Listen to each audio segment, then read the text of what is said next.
said that. And I know we said Mark would be back tonight, but you got me, so my apologies. This evening I'm joined by Shane and by Zoe. Shane, how are you doing?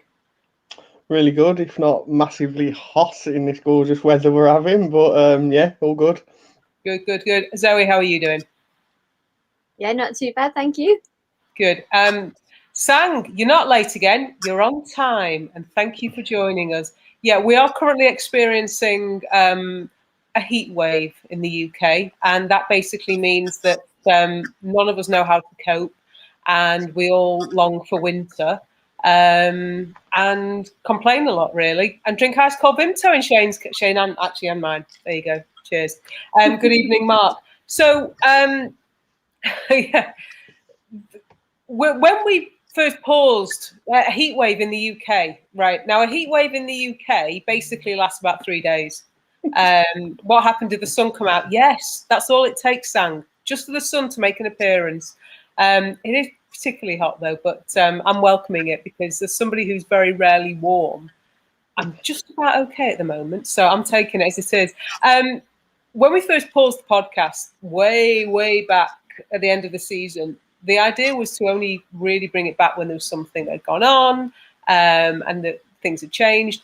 And lo and behold, after 2 months, two months after the season's finished, we had an announcement this week because players have departed, but we now have an addition.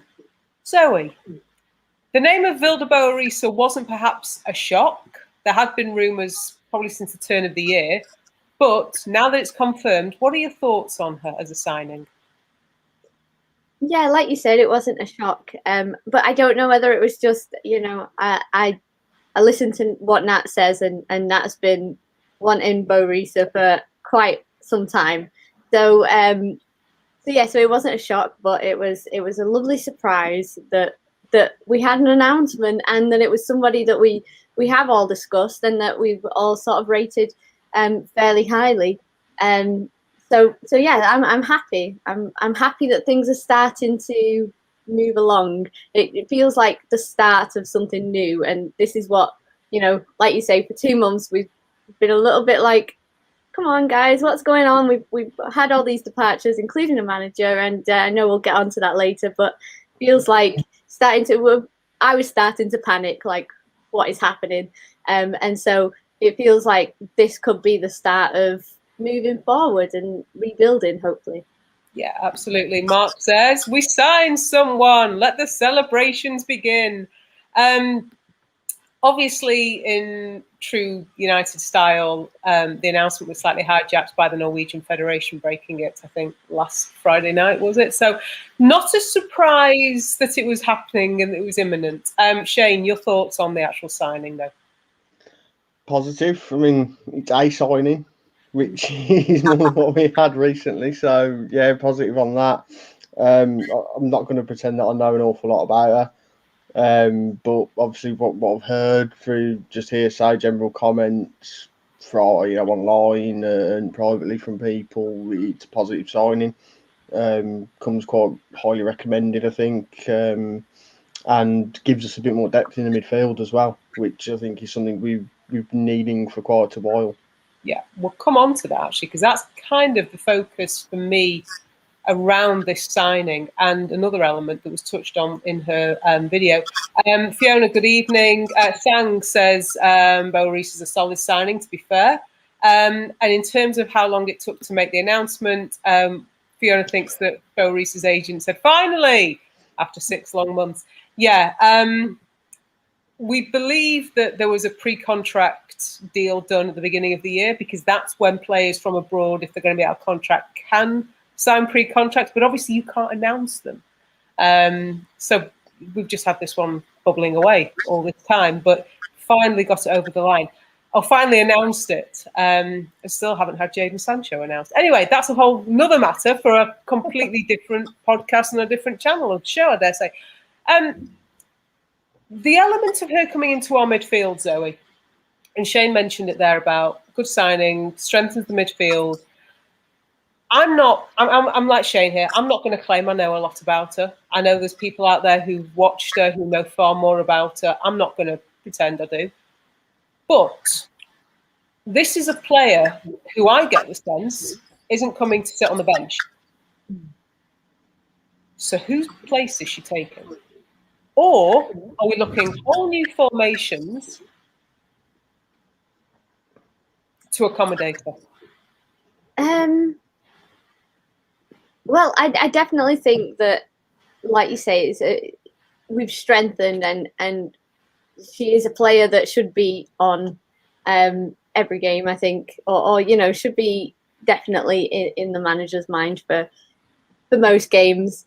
Who's she replacing? I hate naming names, but at the moment, we've got the likes of Katie Zellum, who I love, I really do. This season, she's not been at her best, but then she's sort of club captain. So does that raise the question of, can you just bench a club captain, really? So what, we don't know what's happening with Katie. I'm assuming that she's going to stay, and I guess that's a manager's choice of who he makes as the new captain. But she was somebody that came into my mind. I think we've got some very strong people in midfield when you really think about it. The likes of Jackie Gronin, and Hayley Ladd always makes a difference.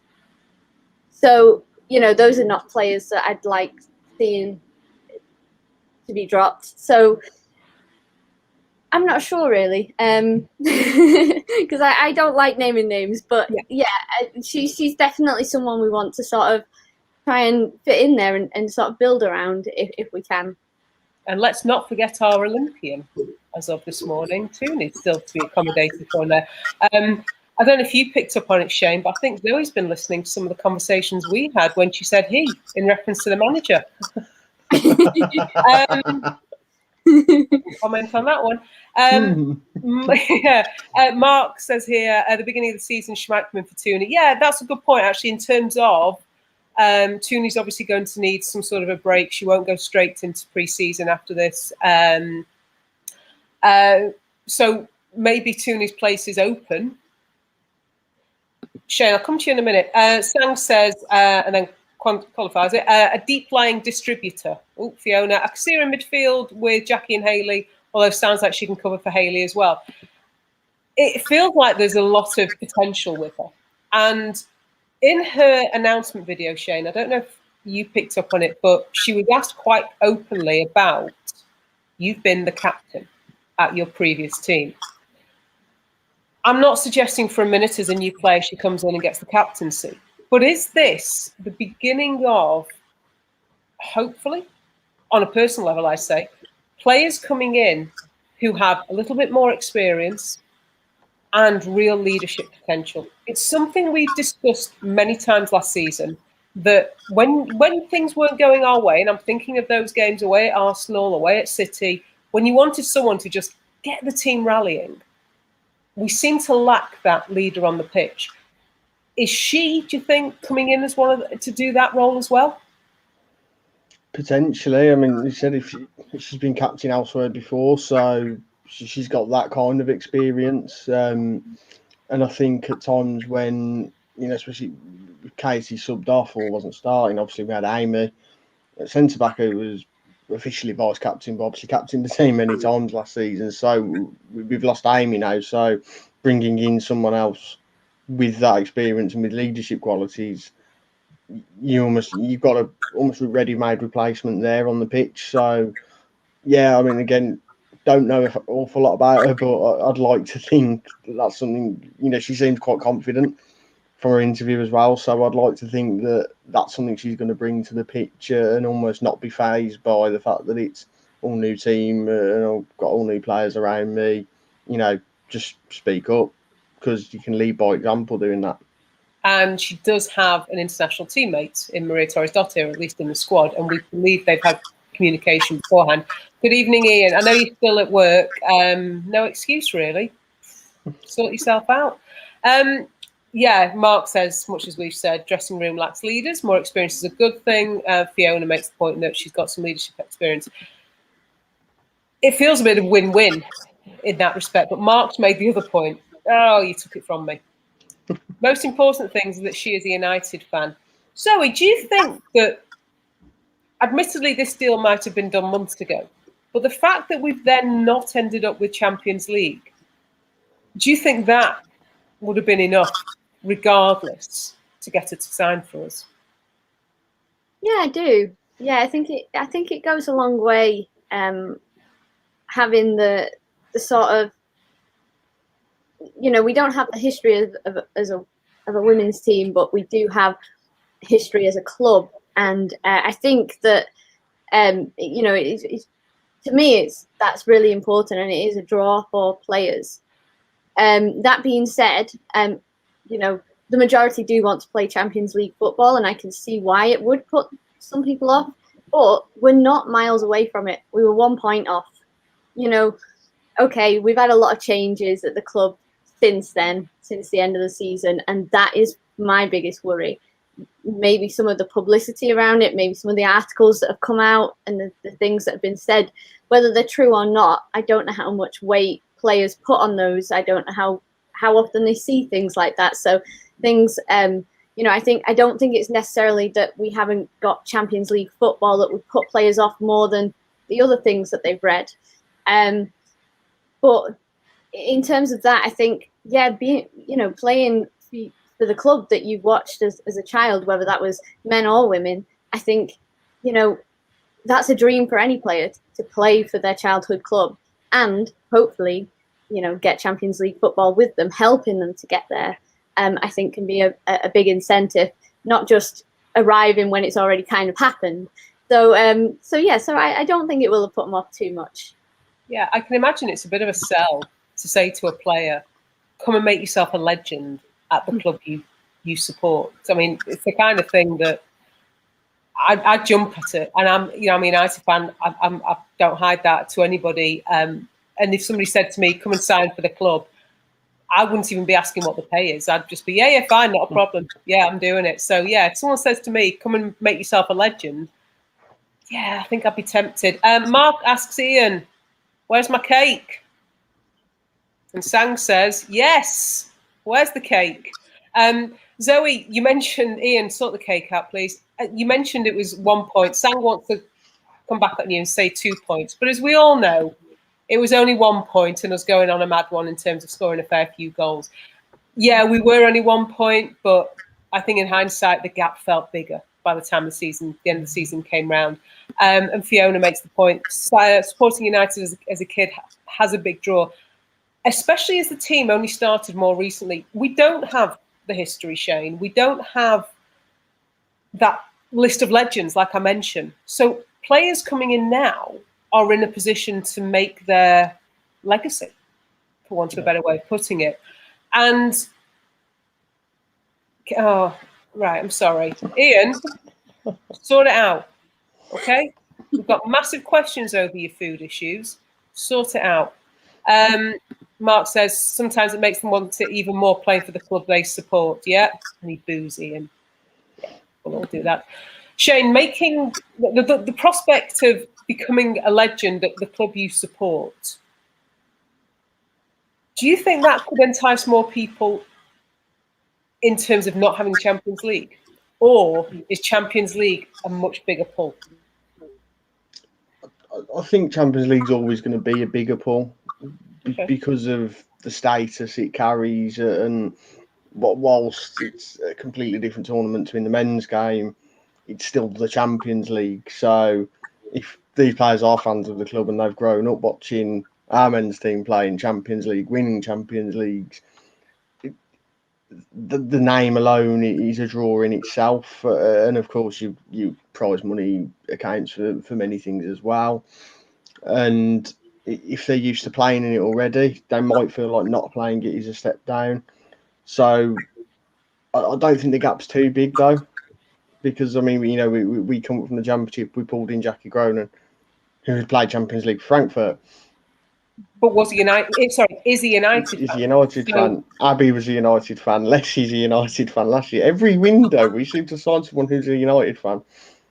So there is there may be a blueprint in our approach to some players that maybe we get them to feel something out. What team do you support? Because I think we're trying to bring people in who maybe know and understand the club as a fan, so almost get it a little bit more when they're playing for it. Do you think that's actually an element of recruitment, Shane? I don't want to say yes 100%, but I wouldn't rule it out. I really wouldn't. And the reason why I'm kind of going back to that point is it shouldn't be. We should be able to offer enough just by being Manchester United. Good evening, Namrata, by the way. Nice of you to join us. Mark saying here, Champions League's a pull, but the name is bigger. We're biased. We are United fans. I'll come back to that point. Could become a legend by getting us to Champions League, seeing us do well in it. Absolutely. Champions League is massive. Oddly, it seems even more so than the men's game. Okay, surely a club like United is also a massive pull as well. Now, and I think this is Mark making a comment on, is it part of the recruitment policy? Well, an element of it. It's brilliant if it is. I'm going back to the fact we have no history, really, as a women's team. And we have no element of be like these people, aspire to be like them. There's nobody that you can say, oh, you can be like this player. You know, if United, okay, Jadon Sancho, we all know, we're waiting for the announcement now. He's gone to United, and very possibly the sales pitch to him was, there's a list of great players of this club. Go and make yourself the next one of them. Rather than, yeah, just go and win a few matches. Get us to the Champions League. So I guess I'm just thinking, we don't have the history. So are we relying, and we'll never get the answer, I dare say, but are we relying on United fans? Because you make a good point, Shane. You go through this one, this one, this one, this one, this one. And there's a fair few that aren't United fans. I'll make that point. But is that an element of it? Won't get the answer, I know. I'm just thinking that one. I'm throwing that thought out there. Fiona, the draw of United and the ambition to get to the Champions League combines to be massive. So that's the other side of it, isn't it? Never mind playing in the Champions League, getting us to the Champions League. Zoe, as a United fan, if you're offered the opportunity to play for Manchester United, not in the Champions League, or play for another team in the Champions League with a good chance of winning it, where'd you go? United. All day. Well, you know what? I was thinking about this morning whilst watching Team GB, and something that they said caught my attention. It was something that they were saying about Leon, and it made me think of the players that have moved there and why they moved there and how they've now moved away from it. And, you know, it's all well and good moving to a team where you can play Champions League football, half the time sitting on the bench and, you know, playing in the odd game, getting that winner's medal, but realizing, actually, I'm here to play football and I'm not playing as much football as I want. And that's the other thing with going to a team that has Champions League football already. You know, you can be a part of it still. And, you know, there's lots of things, you know, I remember reading one of the coaches of the England's men's teams, and he said his player of the tournament so far was Conor Cody. And he didn't make an appearance, but his impact on the training field was so great, and in the dressing room was so great that they felt that he had the biggest impact on the team in a lot of ways.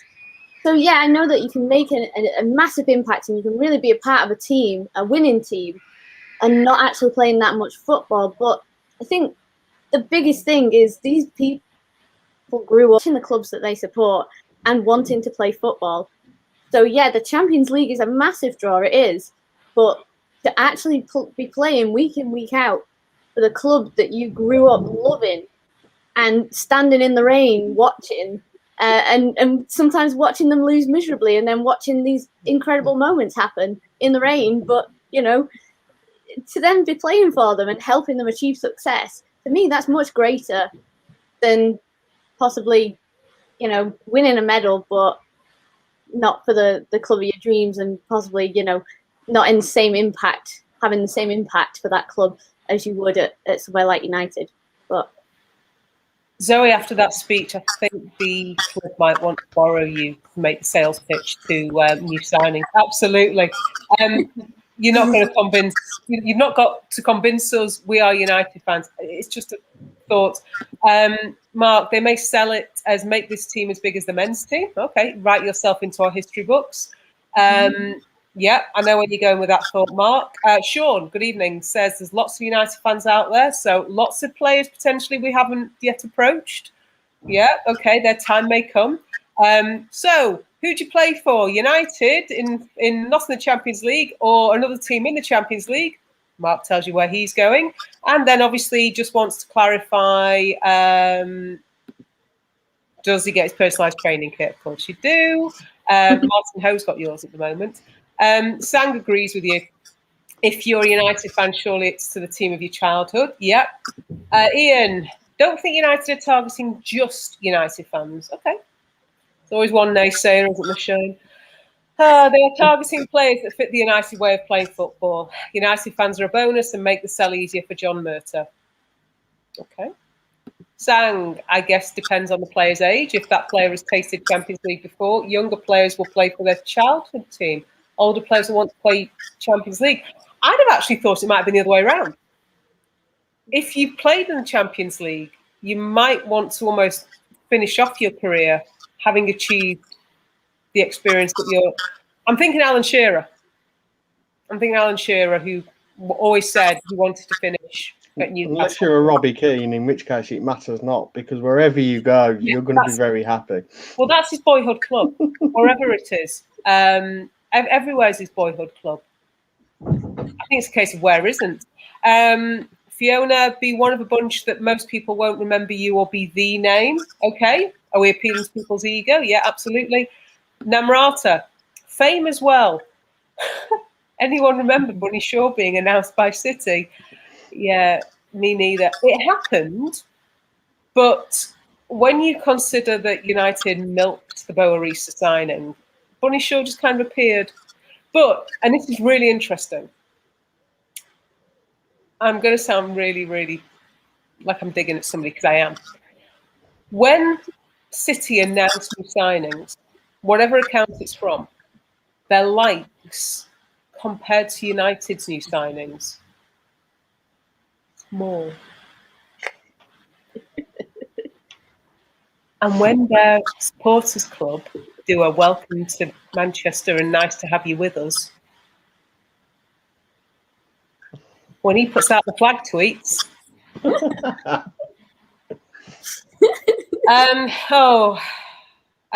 yes, cheer up Alan Shearer. Well, what can it mean? Well, show us your medals, Shearer. That's all we can say. But he put hometown glory or hometown club over glory, because he could have won big at United. I know there were other issues there, but wanted to go to Newcastle. Ian, still flogging this cake idea, honestly. Sang, we needed Shaw more than City did. Of course we did. Whether that was ever going to be likely without Champions League, I don't know. Namrata comes back, sorry. We need a lot of good players, Sang. Things don't work out, we move on. Speaking of moving on, Zoe, you mentioned it before. Rumours have come out this week with a particular name for the managerial position. Now, there's been rumour along the way. One of the names that was tipped, a guy called Pedro Losa, I think he was at Arsenal some time ago. He's today been announced as the new coach of the Scottish national team. So he's off the list. The name that's been mentioned, we're not sharing anything that isn't already out there, is, Sang's got it, Mark Skinner. I know Namrata isn't overly enamoured, because we had that conversation earlier in the week. Zoe, your thoughts if that is to be the new manager? Well, I will say that whoever joins us will give him the United welcome, and we'll get behind him from day one. Sorry, can I just check, Zoe? Do you know something nobody else does? That's the second time you said him. No, I don't. I'm completely in the dark, I promise you. Okay. But I don't really know much about Mark Skinner, I'll be honest. I mean, to be fair, I'm probably the worst football fan in the world because I don't know much about anybody unless I play for United. So I'm terrible with new signings. Who do I want? I don't know. but yeah. Sorry, Namrata's come in on this point. She's over it. Let's go. And I think that point you make, Kat, about doesn't matter who they are. Doesn't matter what your thoughts about them might be. Doesn't matter that you might be underwhelmed. Doesn't matter that you might have thought it could have been somebody else. When they wear a United training kit, when they're announced as the club manager, we get behind them. Mm-hmm. We get behind them. Slater will write us a lovely song, and maybe we'll get them a flag. And they're our manager. Sean, I think Laura will be good if his wife joined too. I think Laura's stayed here.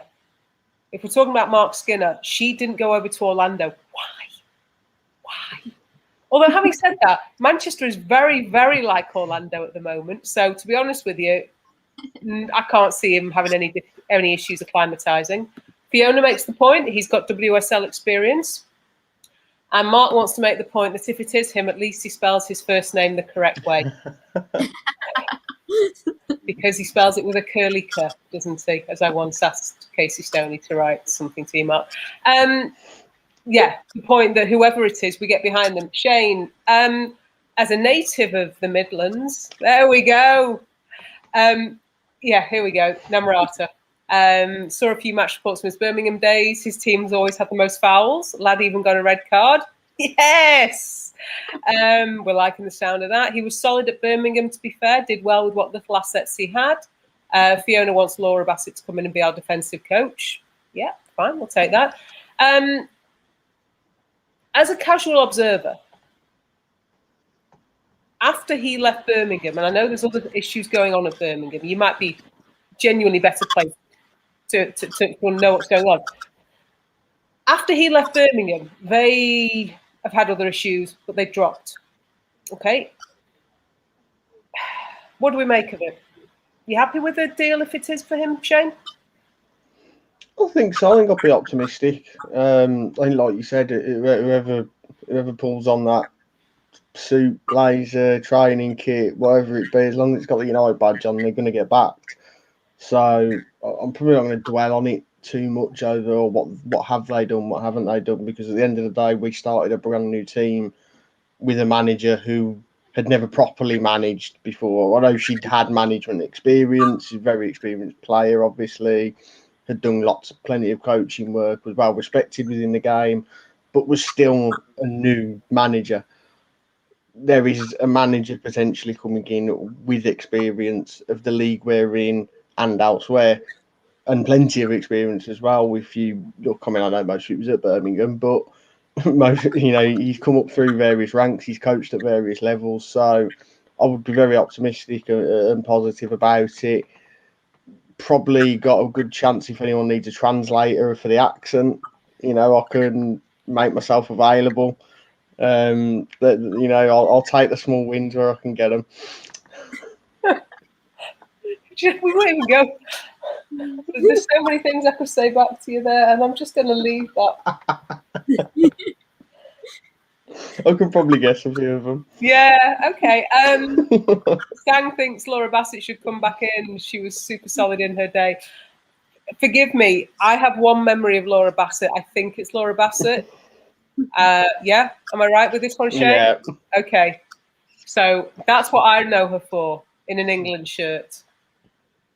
Namrata, spare a thought for Amy T. Yeah, she's in Orlando. I'm really not going to worry about Amy T too much. I know we've got a taste of Orlando right now, but she can go to like Universal and Disney. Trust me, she's doing all right. Whoever she gets as a new coach. Sean, Laura Bassett would also be a draw for players, very possibly. In terms of backing the manager, Mark says we back Moyes, we back Louis van Gaal, we back Jose. Every manager gets backed. And I think that's something that United fans, we can get down on the situation, and we have at times in the last couple of months, but we will back whoever that manager is. Fiona talks about Mark Skinner and says he's had lots of roles at Birmingham. Technical director, reserve team head coach, and first team goalkeeping coach before head coach. Okay. No manager at the previous club, changed club, and no manager at new club because he's going to the previous club. Hang on. Sorry, Namras. Let me just catch up with that one. No manager at the previous club, changed club, and Amy Turner. Thank you. Sorry. I'm glad you're on the ball with this one. Changed club and no manager at new club because he's going to the previous club. Yeah, universal, honestly. She can order from Giordano's to get it delivered. Honestly, if you're in Orlando, do that. Yeah, Sang's picked up on my issue with Laura Bassett. The World Cup thing was unlucky. Yes, it was very much so. Ian thinks there might be a conflict of interest for Laura Bassett. She might do more co-coms for MUTV. That could be a bit interesting. I'd like to see her discuss the team selection and the formation and all that kind of thing. Okay. Going back to the match and the World Cup, if Laura Bassett didn't play that game, Japan would have beaten England 4 or 5. Very possibly. It's just that as a very casual observer, that's the one thing that's stuck in my head. I'm not going to mention it or go over it. If you know it, you know it, kind of thing. I remember the heat being very similar that time of year when that game was played to what it is today as well. Even in Birmingham? Yeah. It was an evening game, wasn't it? Or for us. Yeah. For us, it was our evening. Okay, so potentially new manager is imminent. Whoa, hang on. What's Mark saying here? Get rid of Shivy. Yes. Hang your head in shame, Ian. How it's not been a good night Ian? Tonight, is he, the ref? No cake. Sacking commentators. Honestly, Ian. One strike away from a ban, I think. Can't pick him out of the comments, can I, Shane? No. We need a moderator. That's what we need. Well, go get a responsible tan. No. With this skin colouring, I go lobster. Very much, I go lobster. Yeah, doesn't matter where I am. So potentially Mark Skinner is the rumour. And Shane, you and I have been in a position whereby we've had certain communication. We've been made privy to certain information. We've never had a name. We've had a couple of characteristics. So, sorry, sound like the idea of moderator. Yeah, we've never had characteristics, but we are getting to a point now where the appointment needs to be made. People are concerned about next season. Do you think the announcement of Bo Arisa will have quelled some of that anxiety within the fan group? Possibly, maybe more so because it's a bit of positivity coming out rather than the sensationalism that's been put out in some of the media recently. It's an announcement, it's a new signing, which is positive, and I don't want to bring the mood down, but as we've said, it's a signing that we kind of expected to happen anyway. We were much like Sancho, we were just waiting for the when, not the if. However, if they're ready to start announcing new players, then it can only go upwards and onwards from there, really. So, if there is a new manager agreed to come in, then hopefully the announcement soon, because obviously, they've got to meet the squad, plus new players that are coming in as well. May well want to bring in extras, who knows? But they've obviously got to make their own assessment. And to do that, they need to be there and start taking training. So I'd like to think that there's more to come imminently. And of course, at no stage in the last week or so have we seen any training pictures. Just saying. Namrata still says her heart sinks every time she hears Mark Skinner's name.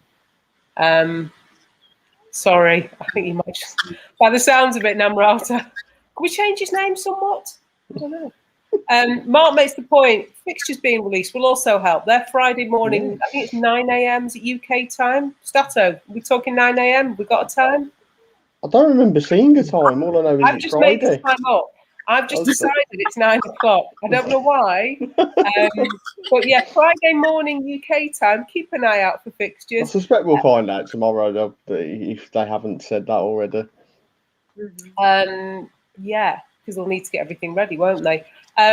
Once we've got them, once either Stato or Mark's had a chance, they will be up on the website, of course. Yeah, Sang says Friday sometime.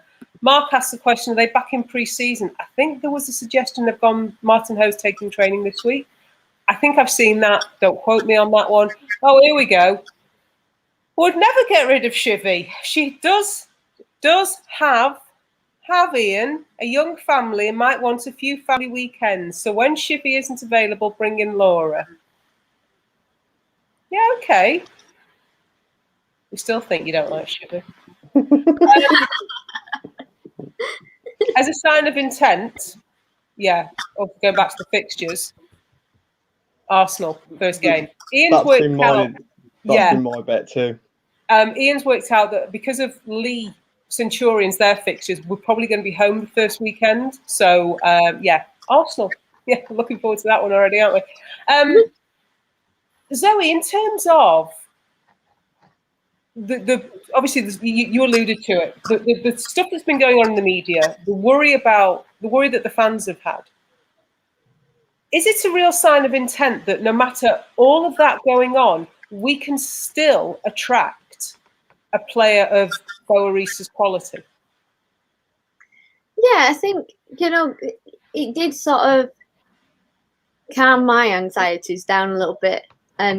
Because even though we talked about it, that was something that was a player that was on all of our radar. Of course, it sort of already got announced anyway.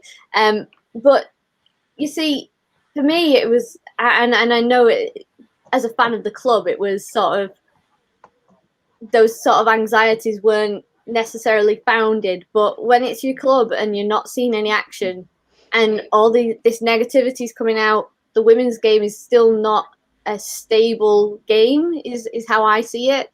We see clubs sort of going into a bit of like crises, really, and with nothing happening for so long, and players going out and a manager going out, and it was kind of like, are we even going to be able to field a team next season? We're going to have to do something soon. Pre-season is fast. We should be out there. We should be playing. We should be training. We should be seeing all that kind of action going on. And we hadn't made a signing. So, that signing did, even though we sort of knew it was coming, it still made me think, right, I can breathe again now. We still have a team. We are moving forward. We are progressing with this and in the right direction, because like you say, we can still attract players of that caliber. And so, those, like I said, those anxieties that I had were really sort of unfounded, because, we are Manchester United, and we are, as much as our owners, we might, get frustrated with them or whatever, we are still progressing in a lot of ways. And so, I'm feeling a lot happier that we are moving forward, and like you say, that we're not just signing anybody, we are signing pretty good players. So yeah, it's been, and I want to acknowledge this, I guess, because Shane, you're in this with me as well, and there's a frustration because we're fans. Bottom line, we're fans. We care deeply for the team.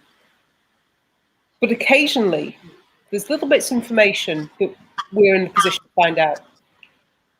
And when you find out those bits of information, they change your view. But you can't always share them. And the frustration is, Shane, you've been in this position with me. We've been in meetings. Mark, if you're with me, I know he was in a meeting with me last Wednesday. And we were told things, and I came out of that one. I went straight into a podcast and wanted to go, guess what, everybody? And I couldn't. And the frustration is that a lot of what was being said and a lot of what was being thought out there, we had information to the contrary. I'm not saying every word we've ever been told is true and that every word is come to pass as true. Maybe a lot of it was thoughts. But there is potentially a lot of good that's going on out there. And the team has hit a bit of the skids this year. Because here's the other thing for me. And I think Nat wrote an article about this. The players leaving were not a surprise. The only one that came as anything close to being a disappointment was Amy Turner. And with all due respect, we can all understand why that happened. Casey's departure was sudden, and what it brought with it, that was a worry. Jane Ross, Jess Sigsworth, we can go through the departures. They're not the surprise, but you had this feeling gathering momentum. And it just felt the beginning of the week that it just went, whoa, hold on, here's a signing.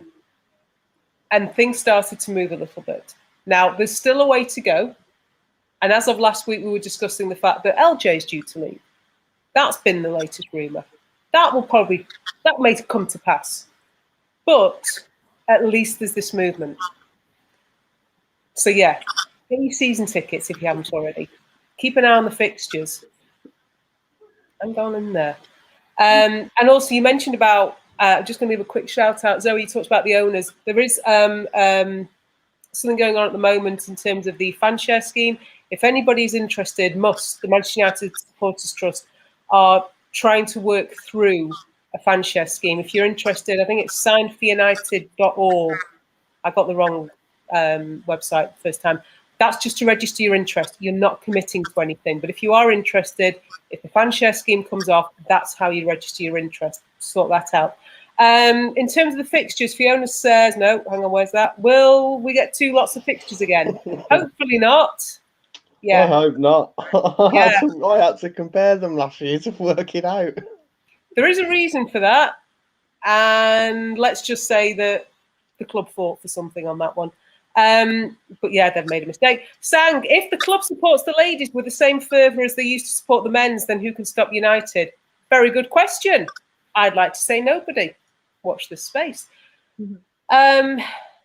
Namrata talking about players. Leslie's still injured. Yeah, this was interesting. This came out during the last couple of days that she's injured a right hamstring and she's slowly rehabbing it. Yeah, left hamstring back in whenever.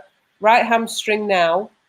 Basically, yeah, get the boot on as well. I think she'd be. There's always a boot with our team. Who's going to be the first? No, don't ask that one. Bassett City also took some time replacing managers. United had this come out of the blue. Do you know what? This is a really good point. We knew Joe Montemuro was leaving. We knew Nick Cushing was leaving. They had time to plan. City promoted from within. Arsenal have taken a while, but they still knew. Actually, maybe Namrat is saying we should cut the board some slack.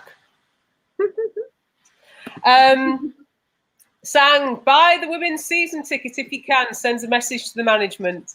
It also just shows support for the team. And regardless of any thoughts, any issues people may have with the board, the owners, we're doing what we do for the team, for the players.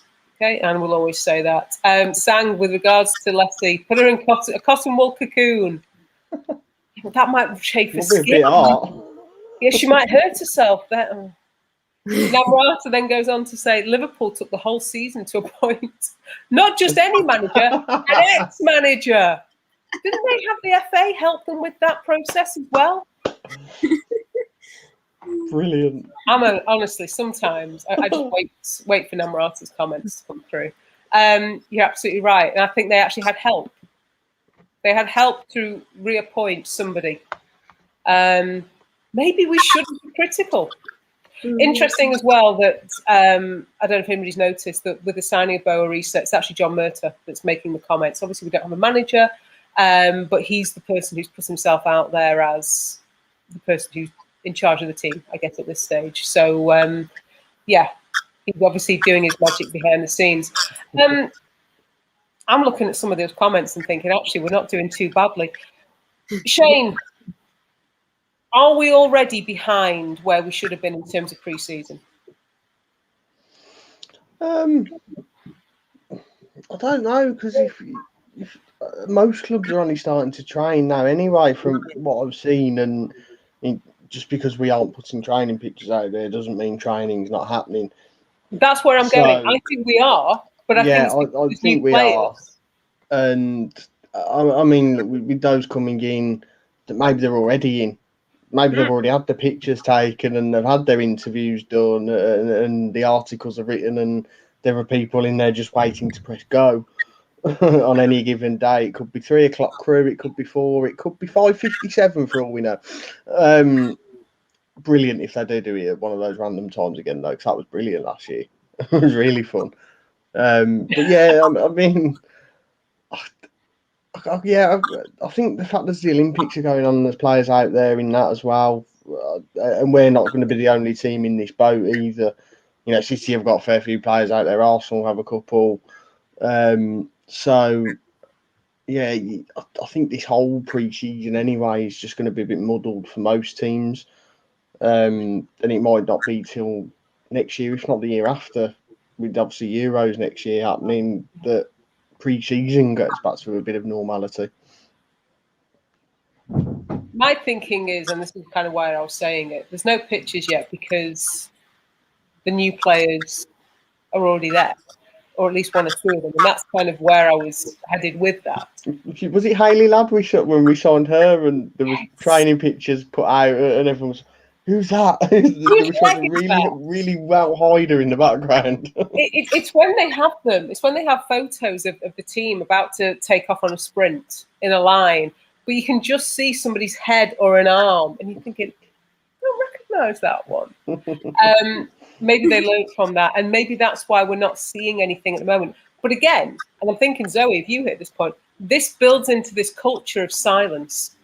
And when there's silence, people make their own, they draw their own conclusions, and they're never positive. Yeah. Well, my thought is that we haven't signed a new photographer yet. Maybe that's the problem. That's why we're not getting any training pictures. Well, it might please Ian. Maybe Shiv's in discussions to be the team photographer, which leaves the commentary position open for others. Maybe. Mark wants to bring back Glenn Harris. Them corner flags don't look after themselves, I'm telling you. I mean, come on. Who doesn't love Glenners? And talking about players that may be currently training, Aoife Mannion was doing her publicity shots for her as yet unnamed new team. We suspect it's United, but again, an example of promo pictures done, but nothing that can be said. Maria's back in the country, but down in Surrey, according to Insta. Honor was still on holiday. You see, this is where there are some people who would be all over Insta and Twitter, actually checking to see if these are current pictures. Yeah, that's not me. I'm just saying some people would be. Actually, it's a good point you make, Shane, about the Olympics. It's going to push everything back. In some ways, we're in one of the better positions by only really having a limited number of players out there. Certainly, you look at, oh, hang on, Mark's getting excited. Post the flag tweet. I think we might have another announcement this week. I hope you've got a flag ready for whoever it is. That's all I can say. I don't know who he thinks is coming in or who's going to get announced, but okay. You look at some of the teams that have got players out at the Olympics. You look at some of the teams that won't get those players back because I don't know whether they've had the holiday already or they went straight into a camp. Do they need another break? We know the season starts late, but actually, could that be a bonus for us? Because I think we recognise the need to get off to a good start. Zoe, how difficult could it be? Sorry. Mark's got the announcement. Jordana Sancho will be signing for Manchester United, and the promotional pictures have already been done. Thank you. We'll wait to see on that one. Have you got the flag ready for that one? Yeah, Zoe, the beginning of the season, I know the fixtures will dictate a lot of that, but the importance anyway of a good start, but particularly for a new manager. Yeah, I think it's crucial for the new manager. You know, especially if the name is correct that we've all been discussing, there is a little bit of negativity from some people in this fan base. If he was to then come in and lose his first 2 or 3 games, you know, panic would ensue, and that welcoming a new manager would start to fade a little bit more quickly than would be fair, but it does happen. And so yeah, so I think it's crucial to get off to a good start, but it's also useful to remember that you know, last season, I think it was last season, we didn't, you know, we had a tough couple of games, or it could have been the season before. We had a tough couple of games, and I looked at the table and we were like at the bottom, and I was like, oh, great start, United. But you know, City and Arsenal, welcome to the WSL. yeah. And then Liverpool. Let's give you a really difficult match in terms of atmosphere and too much riding on it. Yeah, absolutely. Yeah, so I don't think it, you know, for us United fans, if we lose the first couple of games, we're not going to be happy. The manager is going to feel the pressure, but at the same time, we've done it before, and it hasn't wrecked our entire season. You know, we've come all right in the middle, and you know, we've exceeded ourselves the past 2 seasons, really. And you know, it's just our expectations are very high because we're United fans. But you know, a good start would be nice, but let's not panic if it doesn't go well. I'm going to bring you on the podcast in around October, November, and we might know. Hopefully we don't. Namrata says we should embrace mediocrity next season, so when we finish 4th, we'll celebrate. There are some that would say that would be a success right now, but let's see. Obviously, under COVID restrictions, holidays and pre-season trips are off. So unfortunately, Sang, who wants something to be done about the donkey riding sombrero wearing Tiddlywink Bandito. I'm just glad I managed to say it that way. Yeah, pre-season next year, hopefully. Seems an odd nickname for a new manager, but...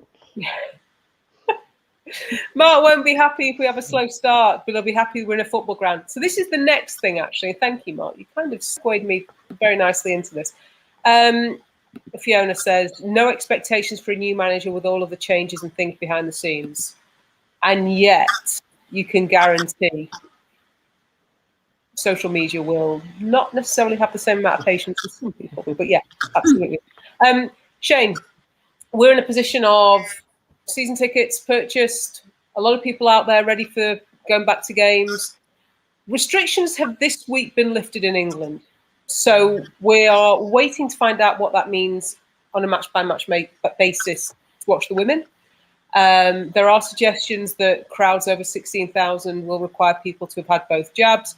That's not, if that's the case, if that's the figure, it's not necessarily going to be an issue for the women's matches. But you and I are trying to coordinate to find out what the fans' concerns are at this stage so that we can feed them back, so that people can make sure, because we want, regardless of who the manager is, regardless of who that first 11 is on that first game, we've not been at a game for 18 months to support these girls. We want to give them everything we possibly can.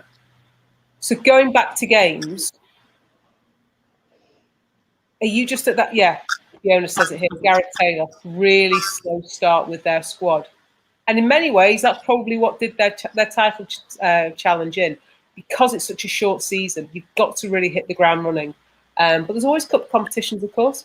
Yeah, Shane, return to games. We've been listening to some of the concerns, some of the thinking, but it feels now that the closer we get, and obviously the players will start to get named, the manager will get named, the fixtures will be out. People are just getting to a point now where, as Mark said, get me into a ground. Yeah.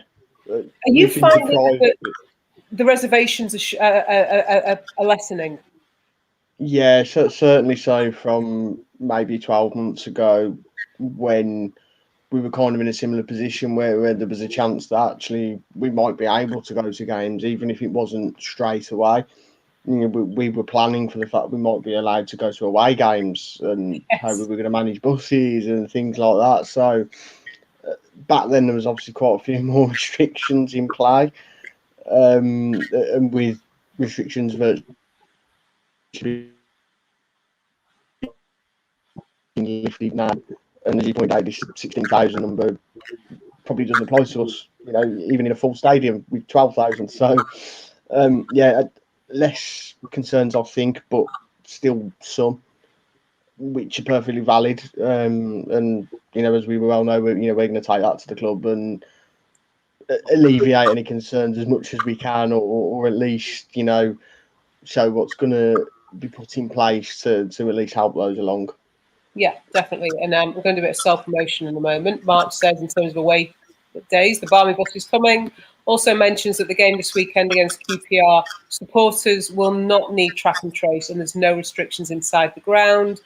Sang says, whatever the rules are, please obey them so that we can all sing for the girls.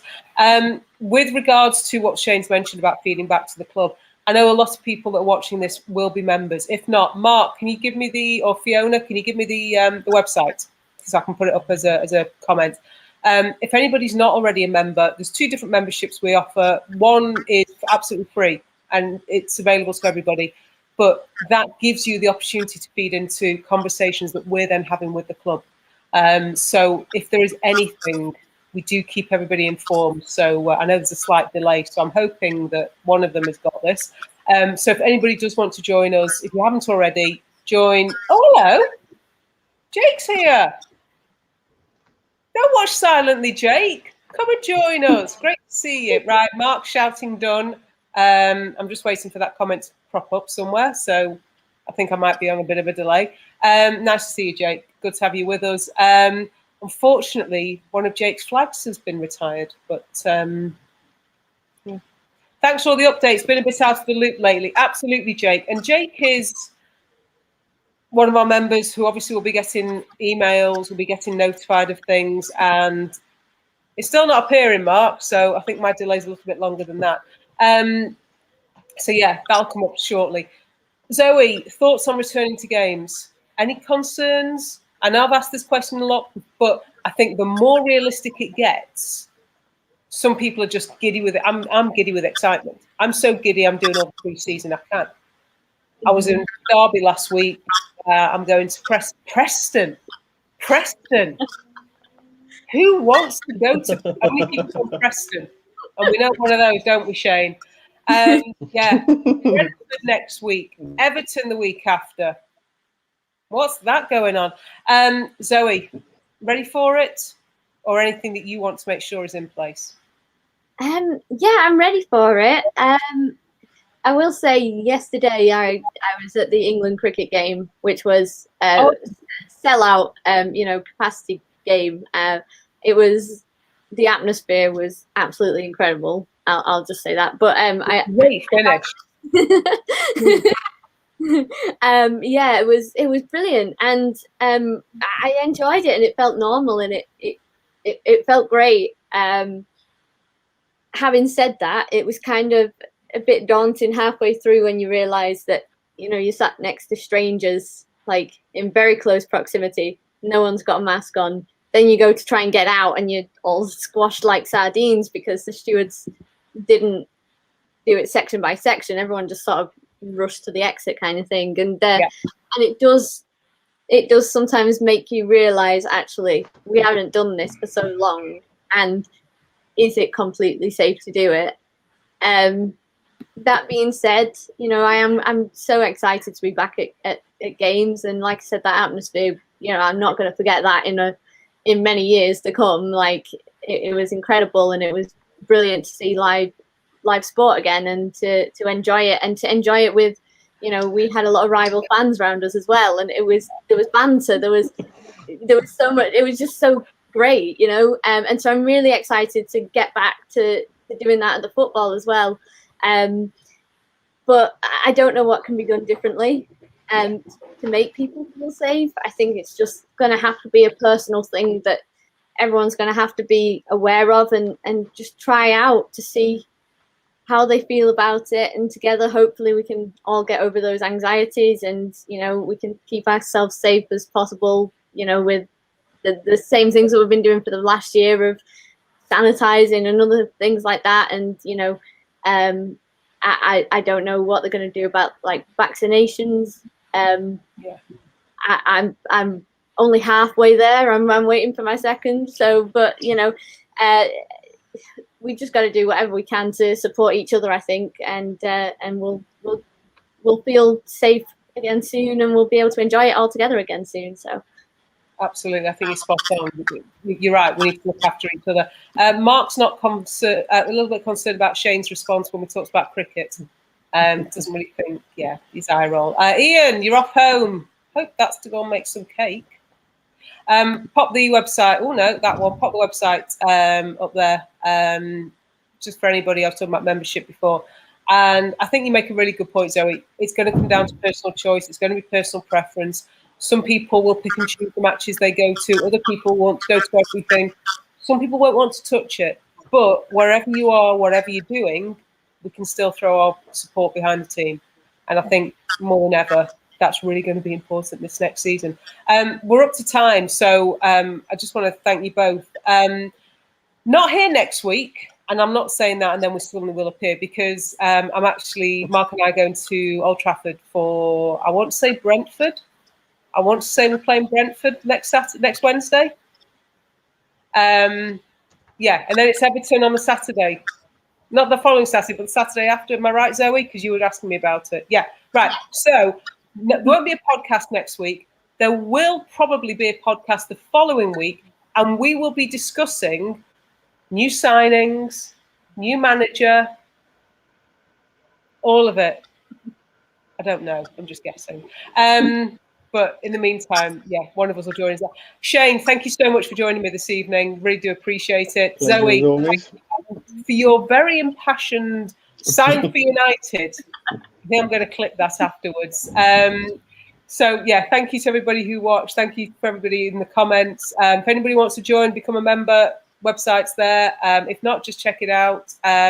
Anybody wants to DM us about anything, absolutely go for it. We will catch up with you again soon. Thank you to everybody for watching, for joining in. And like Zoe said, take care, look after yourselves, and let's get through this together. Cheers. Good night.